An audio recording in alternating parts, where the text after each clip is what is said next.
Welcome to Politely Pushy. I'm your host, as always, Eric Chemi. Eric Chemi. Politely Pushy. Politely Pushy. I'm Eric Chemi, and this is Politely Pushy. Welcome to Politely Pushy. I'm your host, as always, Eric Chemi. Today, I'm really excited to have Josh Bersin here of the Josh Bersin Company, one of the global leaders in industry analysis and research about the HR industry, corporate leadership and development, corporate training, executive leadership, everything that we think about. How are they running this company and why are they running it this way?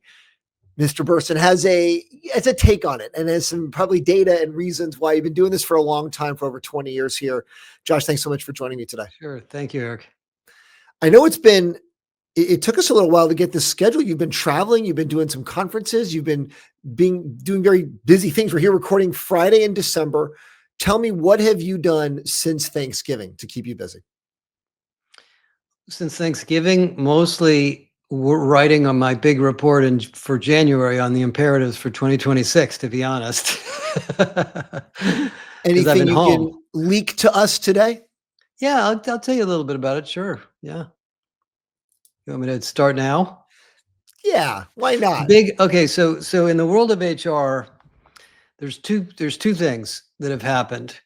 Number one, over the last decade, the HR function and profession has grown and grown and grown and grown.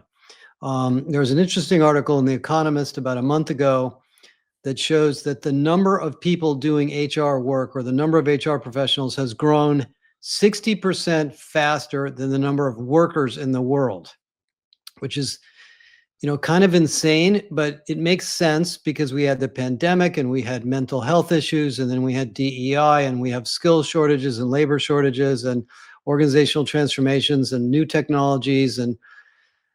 But the business world is saying, including the HR leaders, are saying, why do we have so many people in HR? Why is it so big? Why is it so bureaucratic? Why is the software so hard to use, et cetera?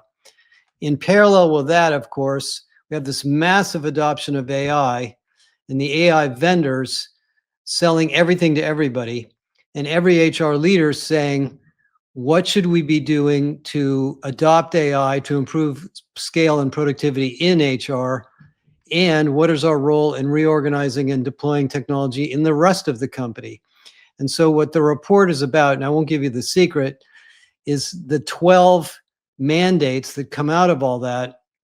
And the thing that's the most interesting from an economic standpoint is that all of the AI vendors are now suddenly under the pressure to make money because they've spent $1 trillion on data centers. And we're not going to get AI for free. We're probably going to end up having to pay for it by the token. And so we have to shift from a focus on individual productivity and tools for individuals to workflow super agents, I call them. And so anyway, there's a lot of interesting things to talk about along those lines. I don't want to take over your whole podcast with this, but no, I love it. I normally would have interrupted you because you said 5 amazing things that I wanted to dig deeper on, but I thought today I'm going to try to be more patient and be you can interrupt more me polite whenever you want and not interrupt. But the 60% number is fascinating to me. It reminds me a little bit about what we think of health. And have you written about, I know you've written about healthcare on your site, how it feels like you said, like healthcare is the number one industry in America. This HR thing, it feels like HR is going to take over. It'll be like, oh, what does this company do? Nothing. It just does HR. We don't have any regular employees. The whole company's just HR. Well, actually, it's not that bad, because if you look at the actual spending on HR, not to HR technology and payroll, but the actual HR function, it's about 1% of revenue, sometimes 0.75%, sometimes 1.25%. It's not that much money, but it's become very complex with many, many roles and jobs. We have 94 skills or capabilities in HR in our model. So AI is coming along at a good time to try to help companies streamline a lot of this and integrate it in a more scalable way. It's not very scalable because if you keep hiring more HR people every time you hire more humans, you end up with this big sprawling bureaucracy of HR stuff. Where then you're spending time just managing the HR department when HR is supposed to be there to help I the mean, rest of the company. exactly. And HR professionals are very hardworking, well-meaning, very, very mission-driven people, and they don't like being stuck in little jobs where they can't add more value because they're being, thrown into these little tactical jobs. So um, all of the pressure is towards integrating what we call systemic HR and adding more AI into this domain. Do you think that a regular rank and file HR worker should generally be afraid of AI because it means, hey, well, the AI can do a lot of this stuff. We don't need to hire as many people.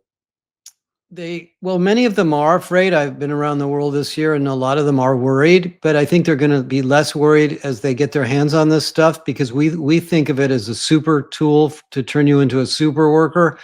The things that you spend a lot of time on in HR, interviewing candidates, creating job descriptions, developing training plans, diagnosing performance, writing performance reviews, et cetera.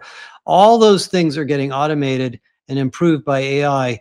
And that frees you to spend more time learning about the business and the problems and working on more strategic issues than the paperwork or the writing or the numbers that everybody's stuck doing. But if you're an interview scheduler and that's all you do all day, or if all you do is load data into the LMS and tag the LMS content so people can find stuff, yeah, that job's not going to be there. When you're talking about AI technologies, all the AI vendors, right? You said they got to make their money. You must get bombarded with companies that say, hey, could you talk about us in your next report? Could you mention us in your next meeting? You must get bombarded with guys. 10 to 15 a day. And I can't talk to all of them, but I want to. I mean, I don't have a problem. I don't know how other analysts feel about their jobs, but all of the good ideas come from small companies first. And so a lot of these smaller companies have brilliant ideas. So I try to listen to as many of them as I can. We have a team of people that talks to them. And we ask them for customers and we ask them for what's their target market. We ask them to tell us about what they're trying to accomplish and who do they believe their competitors are. And we ask them a lot of tough questions that sometimes they don't get asked by other people. And we don't try to create magic quadrants because it's unfair to just put them on a 2x2, a two-dimensional grid. We don't believe in that. But sometimes, I would say 1 out of 5, 1 out of 10 that get through to me, I'm like, oh my God, this is a brilliant idea. Let me show you how to really bring this to market in a big way. And sometimes, that's where they come from. I like what you said. All the good ideas come from small companies first. Well, I mean, there's good ideas in big companies too, but the big companies usually can't execute as quickly. And the other thing that's interesting about HR tech is virtually everybody on the planet who's ever had a frustrating experience either getting a job or dealing with their manager or dealing with HR has decided that they should build their own tool that's better than everything that anybody ever had. So a lot of the new ideas come from consumers of HR, not people that have done HR. I mean, I was just this week, I went through 6 startup pitches by Stanford MBA students who are basically building businesses as part of their MBA from Stanford. And 1 or 2 of them were very cool. They were all interesting, but some of them I don't think are going to fly. Beyond HR, though, this is just general entrepreneurship, right? Yeah, this course is sort of focused on human capital related tools. Okay. Yeah, stuff. So, go back, you said 10 to 15 a day are reaching out, saying, hey, talk to us. We want to hear. How should companies, before we go into other topics, how should companies best engage with you? That's a good question because I know there's a lot of PR people that listen to you. So when I get an email from a PR firm with some, weird email address like JBC, ABC Communications, thebestintheworld.com, I rarely spend a lot of time on it because they're usually just pitching me to get me to write about it in a blog or something. And, and I can't do that until I've talked to the company, until I've talked to their customers. I mean, it takes a fair amount of time for me to reach a point where I'm going to write about somebody. because we're not an advertising driven business. Our business is based on the quality of what we do. So we actually spend a lot of time with vendors. So, the ones that break through are where they're from the entrepreneur or the executives themselves. They've done a little bit of research in terms of who we are, and they have something specific that attracts my attention, as opposed to, hey, we're the world's best recruiting tool. We'd like to show it to you, and then we'll call them and we'll definitely talk to them. Interesting. So you'd rather hear from the founder themselves than the intermediary. The PR firm's not giving me any added value. I mean, it's okay if they help the entrepreneur understand who we are, because what we do, we're not a journalist. We really are analysts. So we want to really get to know the company and their ideas and what their customers are doing. Then we'll go nuts with the communications about it. As opposed to, maybe a general beat reporter who might just want to know, oh, that's cool. I want to write, I need to write a story today anyway, so I'll mention these guys. You make a good point. Not journalists, you're analysts, but a lot of analysts have come from journalism, or they go from being analysts to journalists. Well, your background was all corporate and sales and technology. Well, I don't want to criticize other analysts. There are analysts that are less comprehensive than us, and they make money through, like I said, publishing Magic Quadrants or writing articles and advertising and stuff. We're very solution driven. Most of the people that work for us come from consulting backgrounds. And so, we don't want to put, if I write something about a vendor and it turns out they're kind of flaky, I'm going to get hammered by a customer. And I don't want that. Because our reputation is the most important thing we have, and we don't mind spending the time with people.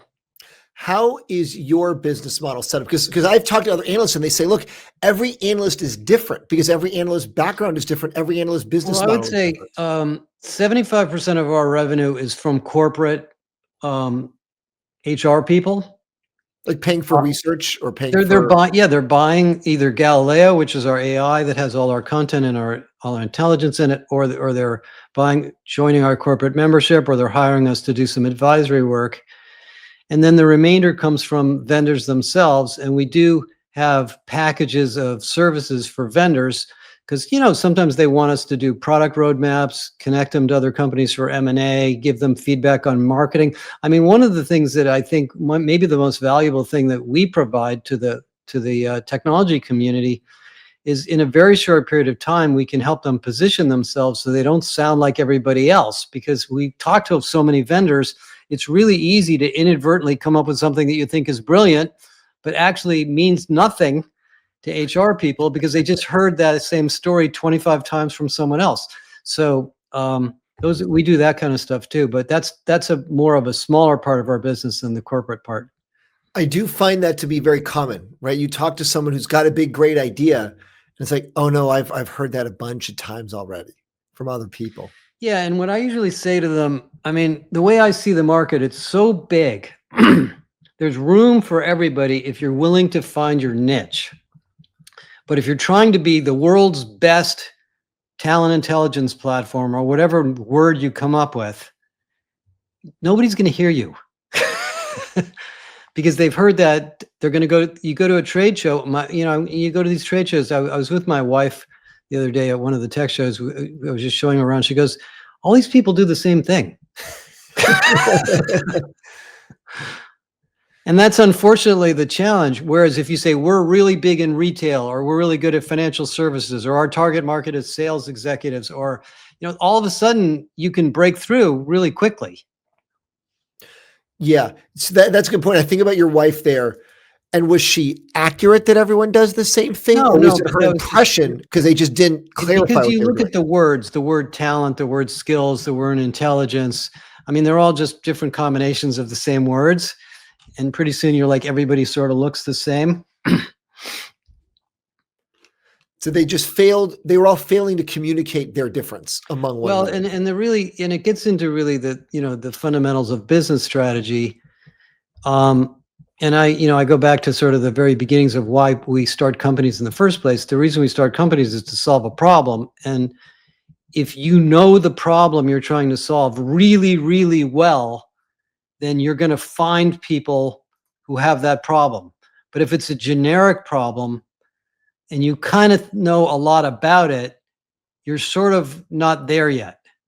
And the more specific you get into which part of because the training, listen, the HR and human capital industry is billions and billions and billions. Every company has employees. Every company does hiring. Every company does promotion. Every company does pay. Every company does benefits. Right, regardless of sector, geography, it's huge. size. There's plenty of billion-dollar niches.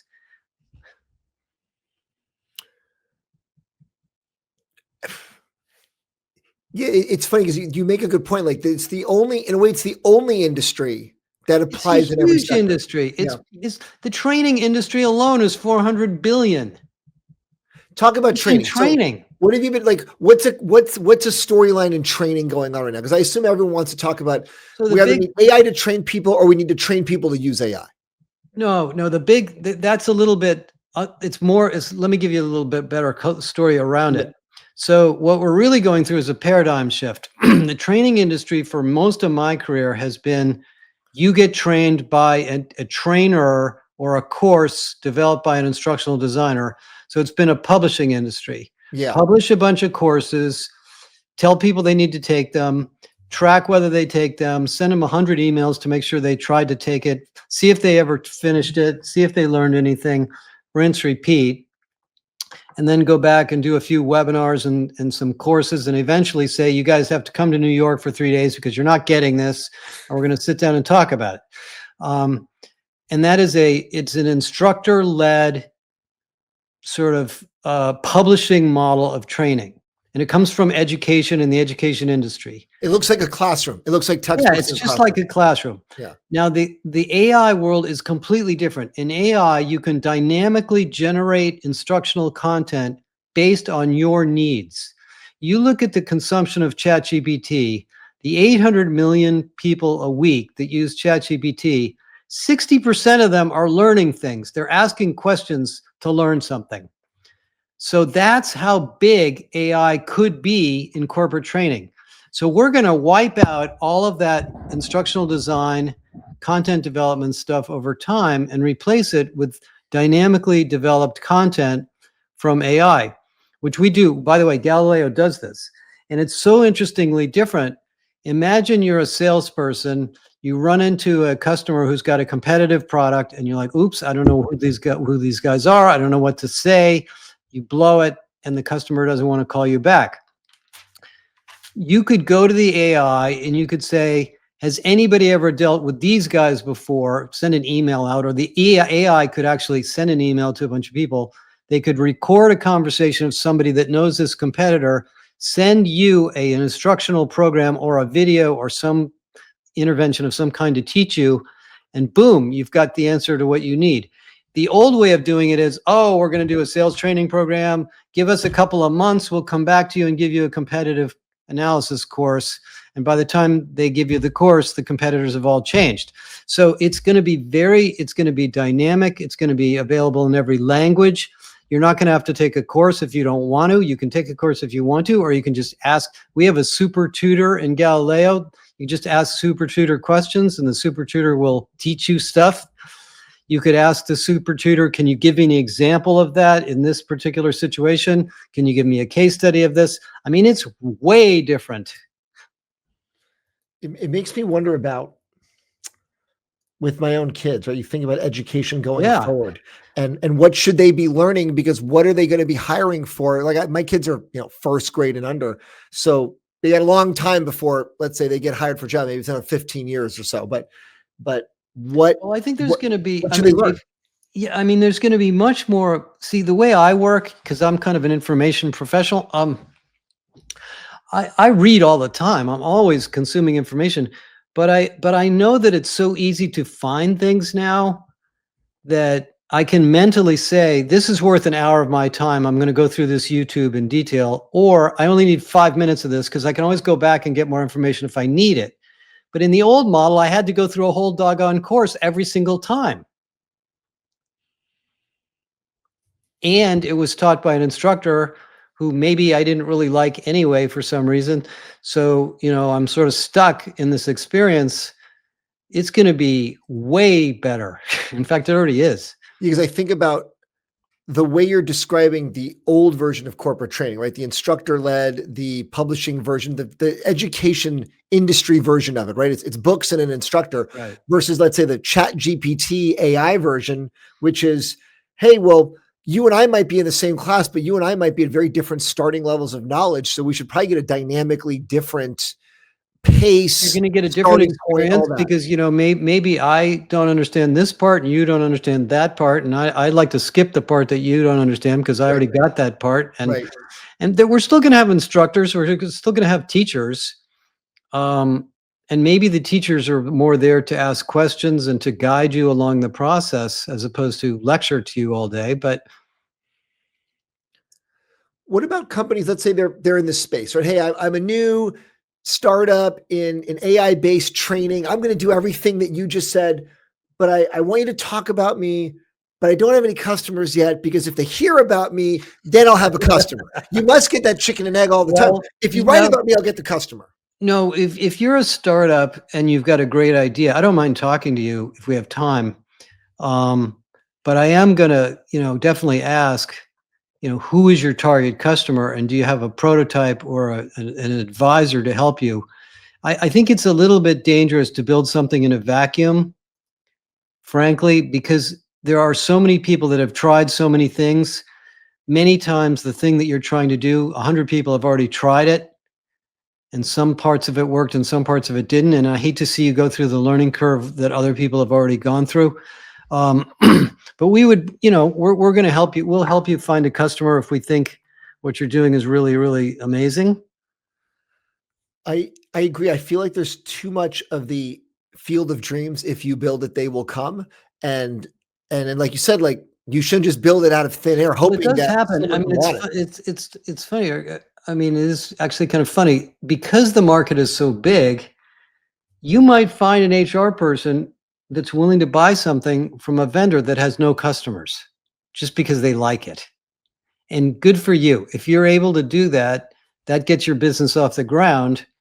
And now you're solving a real problem and you're beginning to figure out what they really need.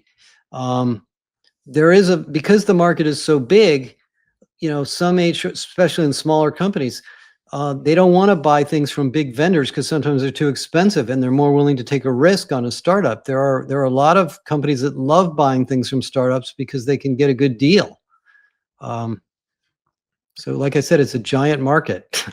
How did you even get into this? Because, if I look at your background, you worked at IBM, you worked at Sybase, like you were in a kind of normal technology, sales, product development, marketing track. How did you get so interested in HR, corporate leadership? It was a complete accident. And it was, one of the most lucky accidents I've ever had.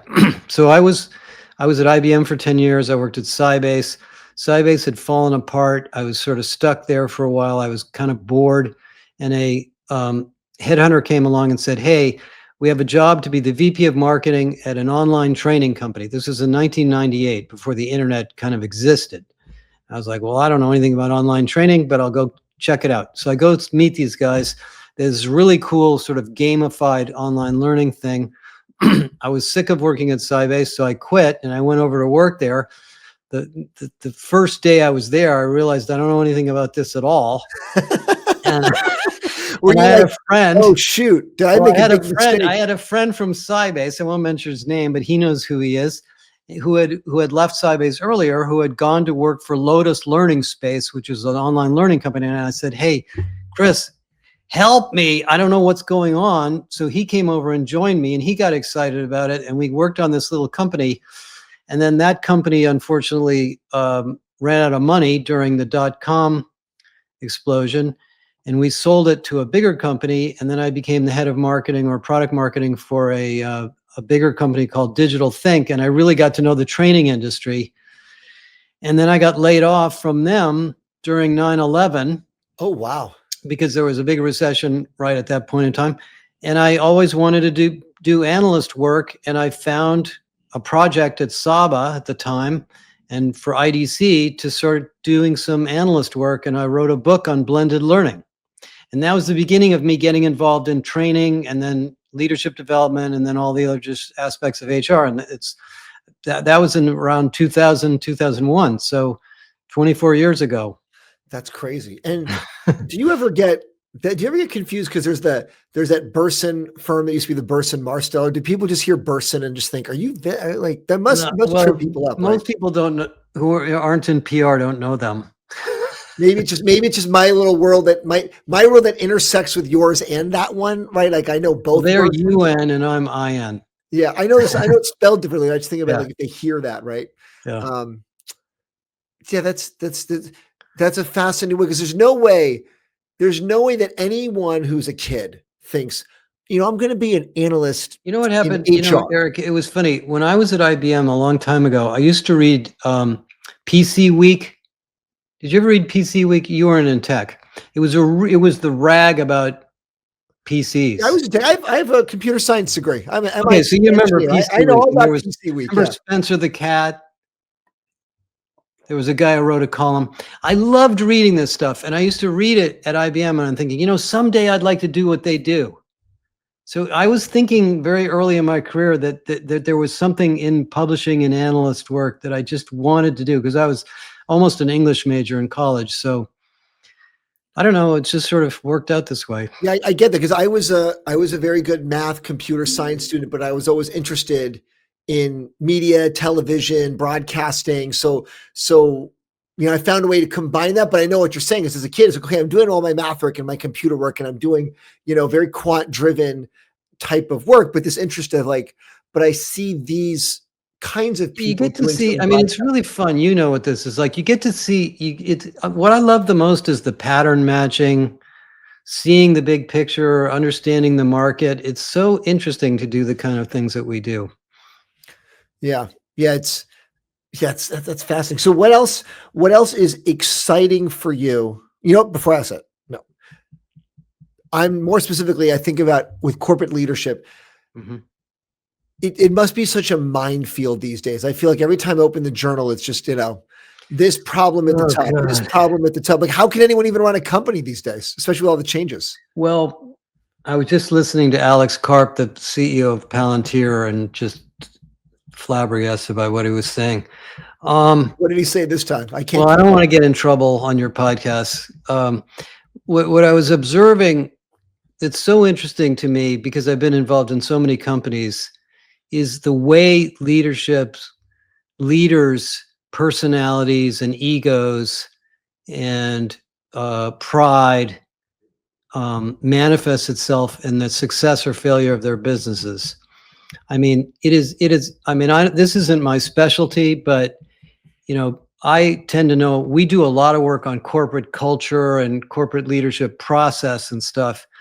And you can see so easily when you go into a big company why they're performing well or not, based on their culture. And so much of that has to do with the top executives.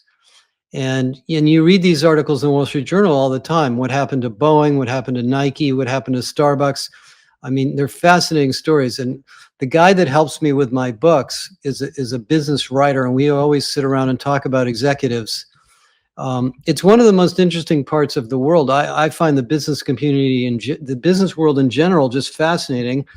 But being a senior leader is so difficult and so nuanced in the situation that you're in. And sometimes the people that you don't think are the most attractive people to be friends with are very, very, very successful in the business community. And, I'm always torn in the middle because I spend so much time with HR. I'm always thinking about engagement and culture and diversity and stuff. Sometimes those things are not necessarily the right attributes in leaders. Yeah, there's a weird set of attributes that you see, like, oh, this kind of person gets to this kind of spot, right? Like it requires this kind of personality and skill set, and it's not a But you know, I did widely write distributed skill. I did write a book on it called Irresistible, and I still maintain that over the long run, and I mean, decades, great companies are led by great people who are literally good people.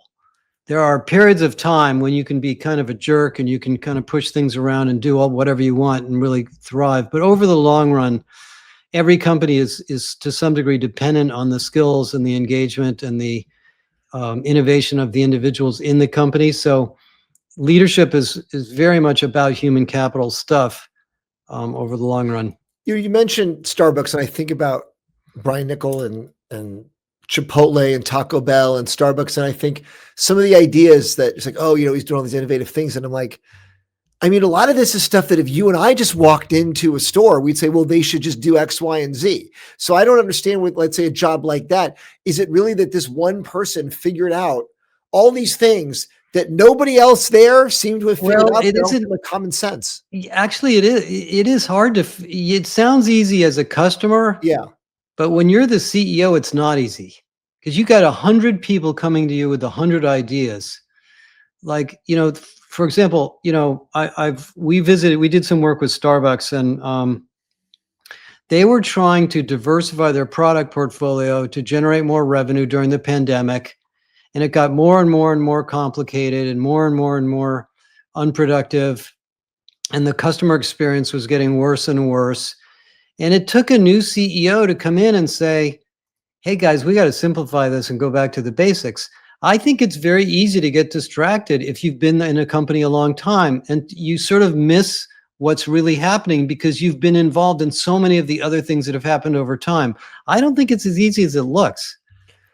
I can see that because I know the experience of when you're a new employee somewhere, you've got all these ideas, and the people who've been there 2 years later, you're thinking those were stupid ideas. They never would have worked. Or it's more like, or the people who've been there for a while, they're just like, nah. And then you're there for a couple years.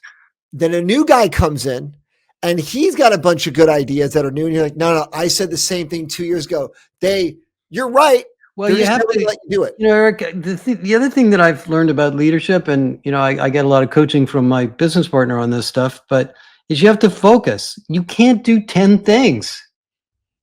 You got to do a couple of really important things that are going to pay off, as a CEO at least. And then everybody on down the track has to do the same exercise. I think about that too. Like I think about the human beings have a limited amount of time. So there might be 100 good ideas, but they can't do all of them. They have to just pick and choose. This is what we're going to focus on. Well, and they get completely confused if they give them 5 things to do. They don't know where to spend their time. Yeah. Yeah.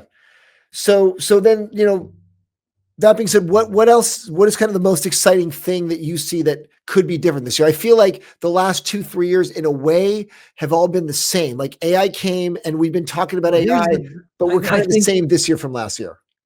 Okay. The big thing we're writing about for 2026, it's in this new report that's coming out in January, is moving from AI as an individual productivity tool to AI as a way to rethink the problem.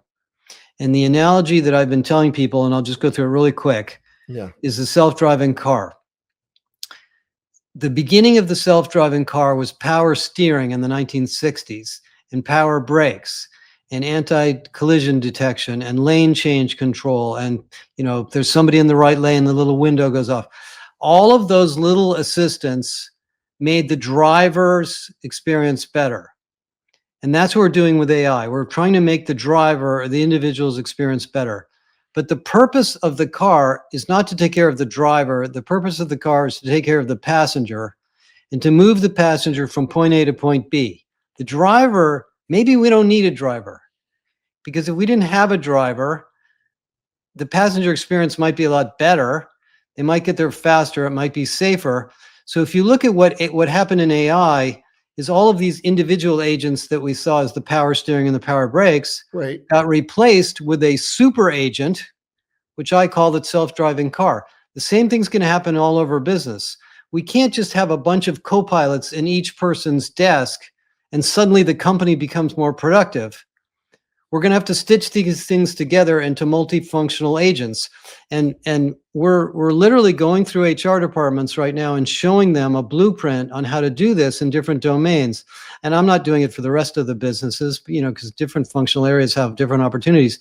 But you kind of got to take a step back and realize that all of these job families we have should be squashed together in a horizontal way, because the agents are going to go across them.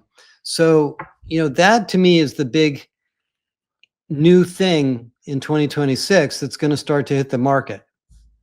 Yeah, I like the way you said it. Instead of all these individual little pieces, it's like, what is the point of all this? Why are we doing all this? How can we make this one big system that works for us? And the other reason we have that problem is that no companies don't want 50 agents from 50 vendors. They can't manage that. No, they got to simplify. Josh, this was fascinating. I appreciate the time. I look forward to the report coming out. I appreciate you sharing some of the insights about how you guys are working, how you want to work with other companies, and sort of the things you're excited about for next year. Thank you, Eric. Appreciate it, Josh. Thank you to my guest, and thanks for listening. Subscribe to get the latest episodes each week, and we'll see you next time.